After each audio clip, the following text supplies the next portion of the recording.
Terima kasih masih bersama Cerita Anime. Cerita berlanjut di alam semesta 15, tempat dewa penghancur Gardok tampak terganggu karena Gohan dan Piccolo berhasil kembali setelah melewati tahap pertama permainannya. Di sisi lain, dia juga memastikan bahwa keduanya tidak akan selamat dari tahap berikutnya. Gardok mengakui bahwa dia tidak menyangka mereka bisa melewati tahap pertama tanpa mengalami kehancuran total. Dia bahkan cukup terkejut melihat mereka masih memiliki kemauan dan kemampuan untuk terus melanjutkan. Namun, karena mereka telah berhasil sampai sejauh ini, dia menyambut mereka ke tahap kedua permainannya. Dia kemudian menjelaskan aturan baru. Jika mereka ingin mencapai tahap terakhir dan memperoleh kebebasan, mereka harus menghancurkan lawan berikutnya dengan cara apapun. Selain itu, karena Gohan dianggap sebagai pihak yang paling bertanggung jawab atas runtuhnya jangkauan dimensi kedua paralel yang sebelumnya mereka masuki, maka Gohanlah yang harus mengalahkan lawan berikutnya.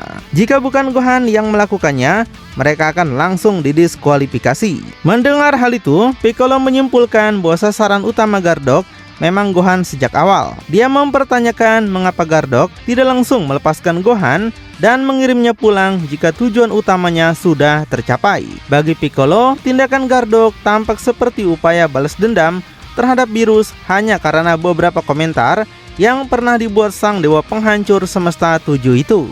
Gohan juga ikut menyatakan bahwa jika yang menarik perhatian Gardok adalah kekuatan mereka, maka seharusnya Gardok berurusan langsung dengannya dan membiarkan Pan serta orang lain keluar dari permainan itu. Dia menilai seluruh permainan tersebut sebagai sesuatu yang sakit dan terpelintir.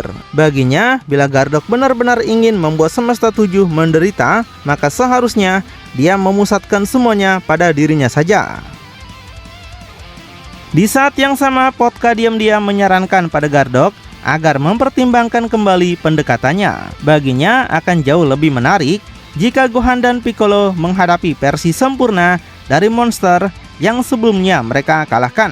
Dia mengingatkan bahwa musuh terdahulu hanyalah model yang belum lengkap, sehingga menghadapkan mereka pada bentuk sempurnanya akan menjadi ujian yang lebih berarti. Sementara itu, Gohan Beast dengan tegas menyatakan bahwa jika Gardok ingin mengetahui seperti apa kualitas para petarung di bawah Beerus dan apakah ada makhluk panah yang mampu menyaingi seorang dewa penghancur, maka dia siap menjadi buktinya. Gohan bahkan bersedia menjadi sukarelawan selama orang-orang lain dibiarkan keluar dari urusan tersebut. Dia secara terbuka menantang Gardok untuk bertarung langsung tanpa permainan maupun gangguan. Namun, Gardok menolak tantangan itu. Dia mengingatkan bahwa Gohan tidak berada dalam posisi untuk memaksanya bertarung. Baginya, permainan akan tetap berlangsung sampai selesai. Meski begitu, dia berjanji bahwa jika Gohan mampu menyelesaikan seluruh permainan dan keluar sebagai pemenang, maka kesempatan untuk berhadapan langsung dengannya pasti akan datang. Gardok juga menegaskan bahwa Pan akan tetap berada di sisinya sampai pemberitahuan lebih lanjut. Karena itu, jika Gohan benar-benar ingin melanjutkan, dia harus mengingat apa yang sedang diperjuangkannya. Bila gagal memberikan segalanya, dia mungkin tidak akan pernah bertemu lagi dengan putrinya. Setelah itu, Gardok kembali menekankan bahwa tahap berikutnya seharusnya tidak menjadi masalah besar jika para petarung Beerus memang benar-benar sekuat yang diklaim. Dia dan Potka akan mengawasi pertarungan dari kejauhan sambil menunggu hasilnya. Di sisi lain, Pan menunjukkan bahwa kini dia bisa memahami mengapa ayahnya dan Piccolo tidak menyukai Gardok. Dia menyatakan keyakinannya bahwa Gardok juga tidak akan mampu mengalahkan mereka. Gardok menanggapi pernyataan itu dengan nada bercanda. Dia bahkan menawarkan taruhan kepada Pan mengenai hasil pertandingan yang akan datang. Dia ingin melihat ekspresi Pan jika nanti Gohan dan Piccolo benar-benar kalah di depan matanya. Gak lama kemudian, kartu kedua milik Gardok mulai bersinar. Dia mengucapkan semacam salam perpisahan kepada para petarung semesta ketujuh dan berharap mereka beruntung, karena mereka akan sangat membutuhkan keberuntungan itu. Dia kembali mengingatkan, jika mereka memang sekuat yang mereka katakan, maka tantangan berikutnya seharusnya mudah. Namun jika tidak, mereka mungkin tidak akan pernah kembali hidup-hidup. Tiba-tiba, Gohan menyadari bahwa sesuatu sedang terjadi. Dia nggak bisa melihat apapun, sementara Piccolo menduga Gardok sedang melakukan hal yang sama seperti sebelumnya. Sesaat kemudian keduanya mendapati diri mereka berada di lokasi yang terasa sangat familiar. Gohan segera menyadari bahwa mereka seolah kembali ke tempat di bumi, tempat mereka sebelumnya bertarung melawan Frieza. Namun, ada sesuatu yang aneh. Dia tidak dapat merasakan energi Frieza dan tidak melihat Gamma berada di sekitar mereka. Piccolo merasa bahwa dunia ini bukanlah dunia asli mereka, melainkan timeline lain lagi.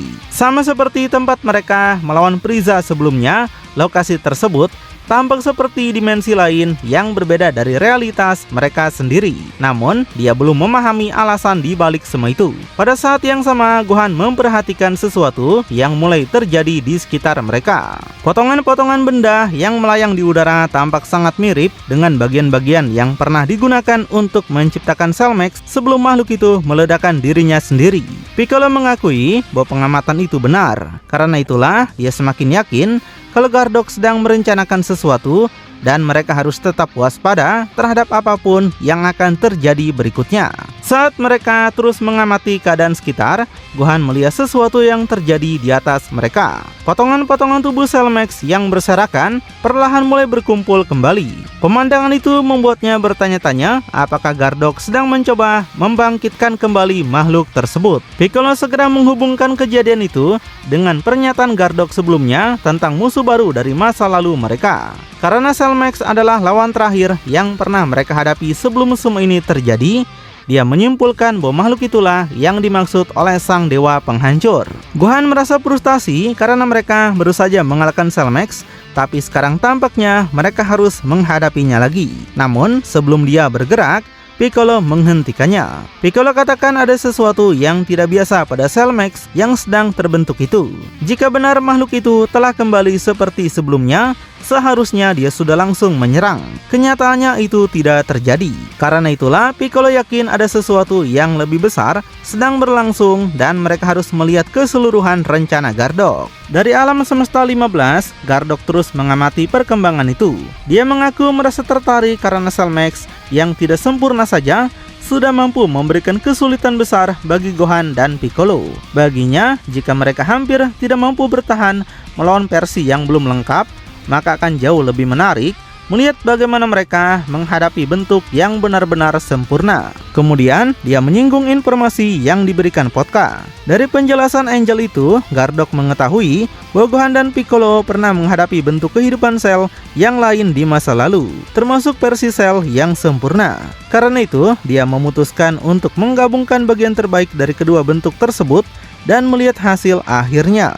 Gak lama kemudian, energi hitam mulai menyelimuti tubuh Cell Max. Saat perubahan itu berlangsung, Piccolo langsung menyadari bahwa Gardock memang sedang memodifikasi makhluk tersebut. Dia memperingatkan Gohan bahwa lawan yang akan mereka hadapi kemungkinan besar bukanlah Cell Max yang sama seperti yang pernah mereka kalahkan di dunia mereka sendiri. Semakin lama mereka mengamati, semakin jelas bahwa kekuatan Cell terus meningkat dari detik ke detik. Gohan yang sudah kehilangan kesabaran menyatakan bahwa dia tidak ingin lagi berurusan dengan makhluk itu. Dia merasa bahwa jika mengalahkan Cell adalah syarat untuk menyelamatkan Pan dari cengkraman Gardock, maka dia siap melakukannya. Namun, Piccolo kembali menghentikannya. Baginya, Gohan salah memahami situasi. Dia nggak percaya bahwa tujuan Gardock hanyalah mempertemukan mereka kembali dengan Cell Max yang sama seperti sebelumnya. Piccolo menjelaskan jika Gohan menyerang secara membabi buta sekarang, kemungkinan besar dia justru akan terbunuh.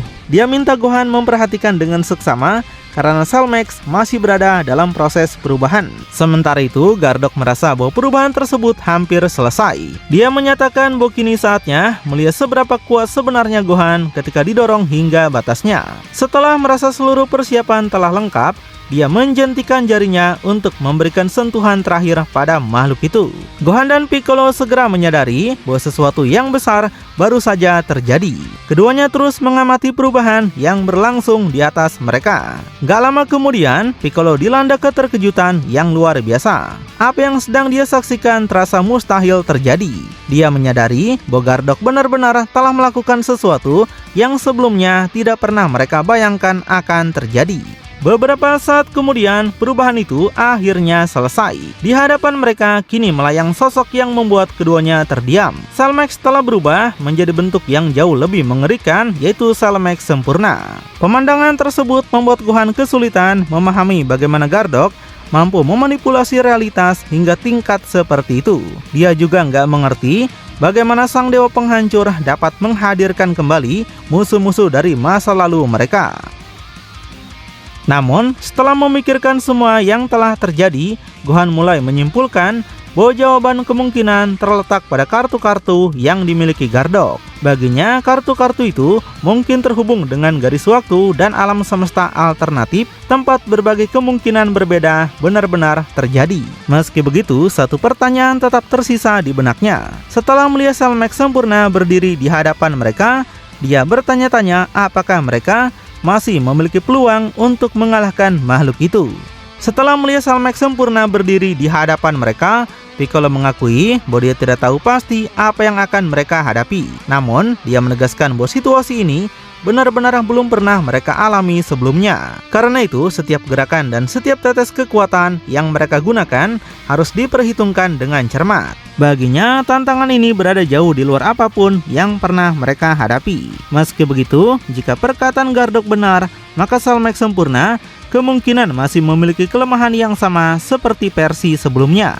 Gak lama kemudian, Selmax sempurna akhirnya berbicara. Dia mengajak ekspresi Gohan dan Piccolo, lalu menyatakan bahwa keadaan kini telah berbalik. Berkat pemasangan chip otaknya yang sempurna atas bantuan Gardock, dia menganggap dirinya telah menjadi musuh yang sama sekali berbeda dari sebelumnya. Cell secara khusus menunjukkan perhatiannya pada Gohan.